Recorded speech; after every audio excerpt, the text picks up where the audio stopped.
Actualidad Radio, la información nunca sonó tan bien. ¿Qué está pasando con Petro? ¿Está teniendo algún problema personal? Ojalá lo supiéramos. Yo creo que esa es la gran pregunta. Todo es tan hilarante, tan desquiciado, Sí. que no pasa por ningún tipo de análisis racional. Yo quisiera que entendiéramos acá en el sur de la Florida y con ustedes, Carlos y Agustín, que lo que sucede en Colombia no pasa ningún examen de la realidad. Así como ustedes lo explican muy bien, los realities son el epítome de lo absurdo. En Colombia lo que estamos viendo es la materialización de lo ridículo, lo absurdo y lo distópico. Nosotros no somos un país, Colombia no es un país que haya experimentado la locura con tanto frenesí. Nosotros no somos un país que hayamos vivido la izquierda como la estamos viviendo. Colombia nunca tuvo un gobierno de izquierda hasta este. Pero aquellos que vienen de Cuba principalmente, o aquellos hermanos venezolanos que viven en Venezuela, se pueden relacionar con este tipo de locuras y mamarrechadas que están ocurriendo en Colombia, porque solo aquellos que son dictadores, autócratas, egocéntricos o, como lo sugieres tú, tienen algún problemilla adicional con el exceso de cafeína, tienen ese tipo de devaneos que llevan a cosas completamente irracionales. Luis Carlos, conversaba en días anteriores con el ex vicepresidente y embajador y periodista Francisco Pacho Santos, y él me hacía algo que parecía un chiste, pero en el fondo de las cosas no es un chiste. Además, fuera gracioso si no fuera pernicioso para el pueblo colombiano, para los hermanos colombianos. Él decía, así como le prohíben a la gente manejar bajo los efectos de alguna sustancia, deberían prohibirle a un presidente utilizar las redes sociales bajo los efectos de alguna sustancia, porque el presidente de pronto se desaparece y uno no sabe dónde está Petro. No lo sabemos nosotros aquí en Estados Unidos, no lo saben los colombianos, no sale en televisión, no dice nada y de pronto aparece con una retahíla de trinos en las redes sociales que complican la vida del país. Y por suerte no ha hecho ninguna propuesta de reelección, pero pregunta concreta, ¿está viendo el pueblo colombiano, estás viendo tú como colombiano y como periodista que hacia ese sentido podría ir? Sí, Carlos, definitivamente. Los autócratas lo que buscan es perpetuarse en el poder. La izquierda radical colombiana no hizo todo lo que hizo, montó la guerrilla, nos mató durante años, se alió con el narcotráfico y para llegar a este gobierno no hicieron nada diferente a lo anterior para abandonar el poder en democracia. Van a hacer todo lo posible para quedarse y esa es la realidad. Yo sé que al colombiano promedio esto le suena estrambótico, exagerado, pero yo sé que a personas como tú y a muchos de nuestros oyentes en este momento en el sur de la Florida, es un juego que conocen a la perfección. Ahora, a mí lo que me preocupa es que no solamente porque en Colombia no lo hemos vivido y lo vemos tan lejano, nos lleve a pensar que no nos va a ocurrir, sino que hay un agravante, Carlos. Y el agravante es que hoy, gracias a las redes sociales, y por eso es la red predilecta de comunicación de estos tipos, se lave todo. Fíjate este ejemplo. Hoy, después de ese reality, hay gente en Colombia de la izquierda radical que aplaude lo ocurrido, y políticos además, y lo justifican. Y dicen, ven, es la primera vez que vemos cómo se hace esto. ¿Qué grado de transparencia? Gloria a Dios, santo al santo pueblo, que existe un líder como Gustavo Petro que es capaz de desnudarse, aceptar sus errores y mostrárnoslo ante la opinión pública. Es un prohombre. Y eso, los muchachos que solamente siguen las redes sociales, que no tienen el antecedente histórico porque viven en medio de las afugias de no tener trabajo o tratar de llegar con integridad a su casa después de salir a la calle, no entienden qué ha pasado en el pasado y lo que ha pasado en los vecinos. Ahora, los pueblos cometen gravísimos errores por desconocimiento, por inocencia, por falta de información y lo hemos visto en muchos lugares. Lo vimos en Venezuela con la elección primera de Chávez, lo vimos en Perú más recientemente con la elección de Pedro Castillo. En Ecuador una vez eligieron a un señor llamado Abdalá Bucaram, que luego evidentemente desde el poder daba todos los indicios, las señales de estar más loco y tener una tuerca suelta. Creo que salió del poder abruptamente también. Pero muchos de estos personajes se podrían quedar en el poder si dieran resultados. En el caso de Colombia tenemos en este momento una guerra civil, pues no se puede llamar de otra manera, cuando hay miles de colombianos de un grupo guerrillero peleando a tiros con otro grupo guerrillero igual integrado por miles de colombianos. Hay cientos de muertos, decenas de miles de desplazados. Eso en cualquier sitio es una guerra civil entre dos facciones guerrilleras. ¿Cómo está el resto de la economía? ¿Cómo está el resto del empleo para los jóvenes que recién se gradúan e ingresan a la fuerza laboral? ¿Cómo están los otros factores con los cuales podría Petro armar una campaña de reelección? Porque si eso no cuaja, si realmente hay un gran descontento popular, ni con cola, aunque lo peguen con cola, no se queda. Sí, el problema, Agustín, es que eso que tú dices es lo racional y es lo que uno esperaría ocurra en las economías y ocurra en las naciones, pero difícilmente es lo que puede ocurrir en Colombia. Y te voy a decir por qué. En Colombia juega mucho la táctica territorial política. ¿A qué me refiero con eso? La política local en los departamentos de la costa Caribe, del Pacífico colombiano y del sur del país se mueven mucho por compra de votos. Y los que mueven esas zonas del país son tipos gamonales políticos que llevan mucho tiempo poniéndole plata.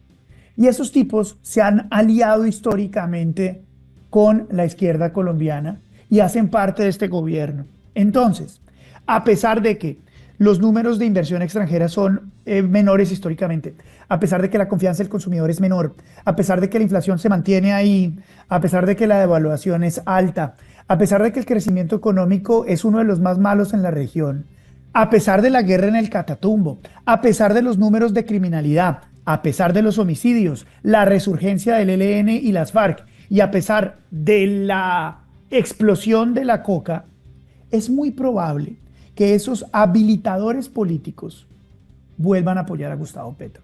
Es más, te diría lo siguiente, Agustín. Hay una teoría, Carlos, Agustín y los oyentes. ¿Ustedes vieron House of Cards? ¿Ya? ¿Sí? Sí. ¿Cómo se llamaba el tipo que tumba al gobierno desde adentro? El protagonista, tú dices, Francis Underwood. Francis Underwood. Claro. Francis Underwood. En Colombia nosotros tenemos un Francis Underwood de Cúcuta. El tipo se llama Juan Fernando Cristo, es el ministro del Interior. Hay hipótesis que aseguran que esta crisis que vimos ayer es de nuestro Frank Underwood, anteayer, es de nuestro Frank Underwood, que está dentro del gobierno, que hizo parte de la administración de Juan Manuel Santos y otrora fue hasta uribista. Imagínense el nivel de camaleonismo que tiene el personaje. Dicen, hoy este señor que es ministro del Interior habría fabricado esta crisis interna para que los más leales de Gustavo Petro, que son de la izquierda radical, salieran del gobierno y él poder traer a todos los políticos tradicionales que compran votos en las regiones, hacerlos parte del gabinete y con eso asegurarse una reelección, ya sea de Gustavo Petro o del partido de Gustavo Petro o del testaferro de Gustavo Petro.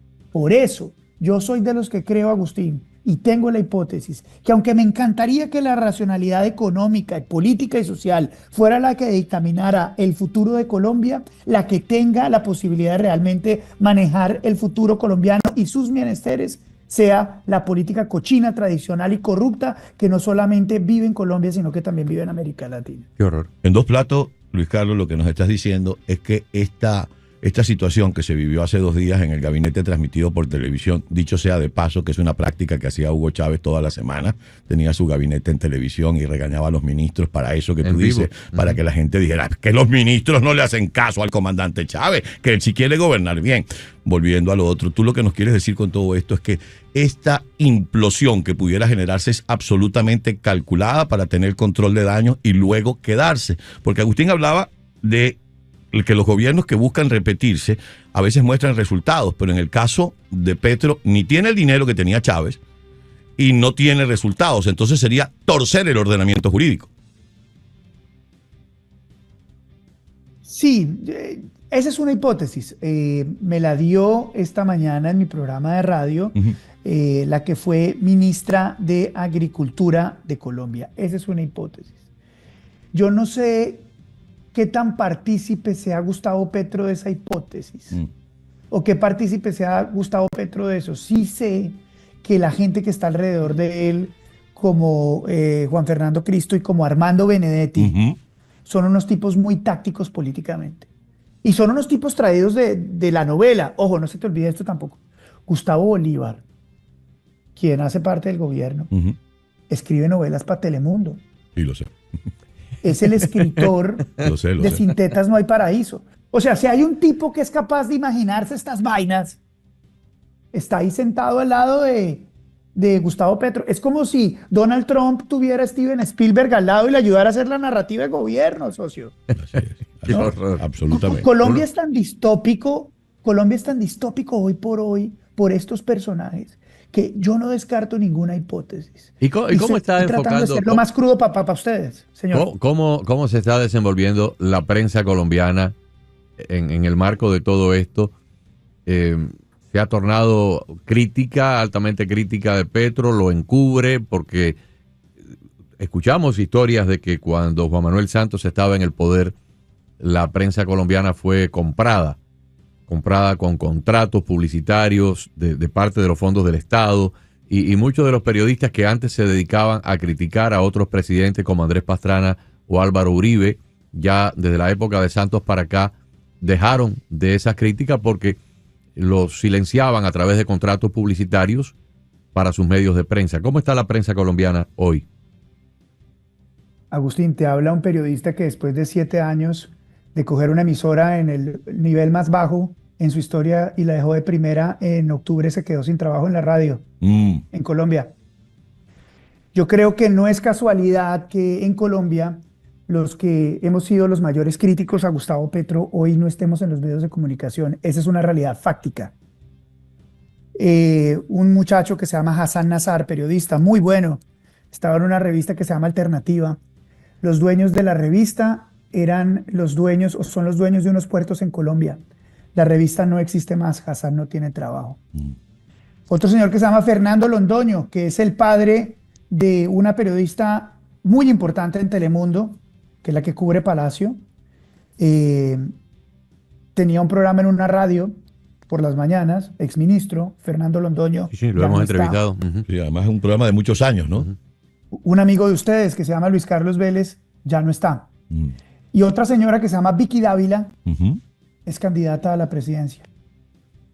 Todos los que teníamos las voces más duras no estamos. Claro, hay periodistas muy valientes, muy valiosos, que han hecho investigaciones enormes en contra del gobierno. Continúan, ojalá puedan continuar con su trabajo en lo que queda de este gobierno. Bueno, te deseamos el mayor de los éxitos dentro de estos vientos tormentosos que soplan por allá por Colombia, y cuenta siempre con esta tribuna cada vez que te haga falta. Si me permite, rápidamente, porque es que una conversación que sostuve con un amigo colombiano me decía, ojalá que para cuando se acerque el momento de la elección no cometamos el mismo error que se cometió en Venezuela, que es el tema de la tan cacareada unidad. Es decir, está Vicky Dávila, uno ve a María Fernanda Cabal que está recorriendo el país, uno ve a algunas personas que asoman la posibilidad de aspirar a la presidencia. Tú que conoces tu país, que conoces a esta gente, ¿tú crees que se pueda lograr un candidato único que se enfrente a Gustavo Petro o a quien Gustavo Petro designe como candidato? Primero, Agustín, quiero agradecerte por tu generosidad y ofrecerme el espacio para poder hablar cuando lo sienta. Te lo digo que muchas veces, y agradezco a Dios tener mi trabajo en Univisión, donde puedo decir lo que se me da la gana. Los irresponsables son ellos, no yo. Pero me hace mucha falta hacer la radio, por supuesto. Y me hace Como mucha no, falta levantas hacer el la radio teléfono y hacemos el programa de A3. De A3. Cuando gustes. Muy generoso. Claro que sí. Y agradezco tu generosidad. Y Carlos, difícil, muy difícil, porque el presidente Uribe tiene su partido político que es el Centro Democrático, donde estás muy bien informado, está María Fernanda Cabal, Paloma Valencia, Uribe Turbay, Miguel Uribe Turbay, están ahí. De ahí va a emanar un candidato, y difícilmente ese partido y esa estructura que está en el corazón de Álvaro Uribe va a traer un externo, llámese Vicky Dávila, Abelardo de la Espriella, quien sea. Va a ser muy complejo que los metan a todos para una primaria. En Colombia no tenemos ese tipo de primarias. O sea que la primera vuelta va a ser un desmadre. Va a ser la autopista del Centro Democrático, la autopista de los que se creen Milei. Ojo con los que se creen Milei sin ser Milei, porque es que Milei es economista, por lo menos sabe de algo. Hay gente que habla como Milei, pero no tiene ni idea de lo que está diciendo. Entonces está la autopista de los de la derecha, la autopista de los advenedicios que están por ahí, los del centro, centrosantismo y los de la izquierda. Y ahí, te digo la verdad, Carlos, que San Juan mete la mano y no tengo ni idea qué sale. Eso es terrible. Entonces, no sería capaz de decirte qué pasa segunda vuelta, pero pues Petro tiene la plata y Petro tiene la maquinaria, no va a ser fácil, desafortunadamente. Luis Carlos, gracias, y reiteramos lo que Agustín lo ha dicho, lo suscribimos completamente, y estas vías, estos micrófonos también son tuyos.